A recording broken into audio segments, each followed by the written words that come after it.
আমরা কোর্টে চালান করছি, 3 দিন থেকে 4 দিনের মাথায় জামিন নিয়ে এলাকায় এসে আবার মাদক ব্যবসা করছে। এই জন্য মাননীয় আইনমন্ত্রীকে বলবো, আপনি এই ইয়াবা গাঁজা যেই বড় বড় নেশাগুলো আমাদের দেশে বেশি সচরাচর চলছে, এই বিষয়ে আইনটাকে আরেকটু মজবুত যদি করবেন।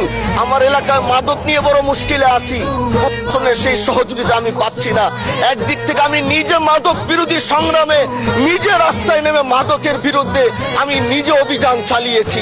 এবার তাদেরকে একদিক থেকে ধরে যখন প্রশাসনের কাছে ইয়াবা সহ গাঁজা সহ দেওয়া হয়, তখন তারা একদিক থেকে আসে কোর্টে চালান করে দেয়।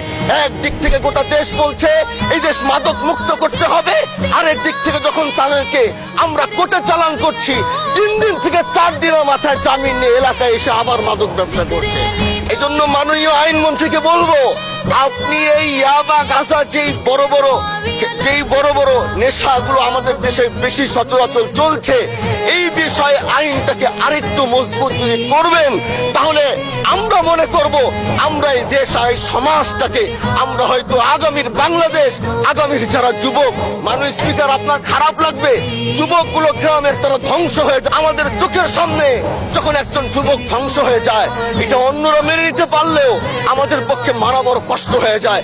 আমরা দেশটাকে বাঁচাতে চাই, আমরা আগামীতে ওরকম কিছু যুবক তৈরি করতে চাই যারা নেশা ধরবে না, তারা পড়াশোনা করবে, তারা দেশের জন্য ফিকির করবে। মাননীয় স্পিকার, আমি সত্যের পক্ষে থাকবো, আমি অন্যায়ের বিরুদ্ধে সোচ্চার থাকবো, আমি গণমানুষের কণ্ঠ হয়ে করব। আমি এমন ধন্যবাদ মাননীয় সদস্য, অসংখ্য ধন্যবাদ।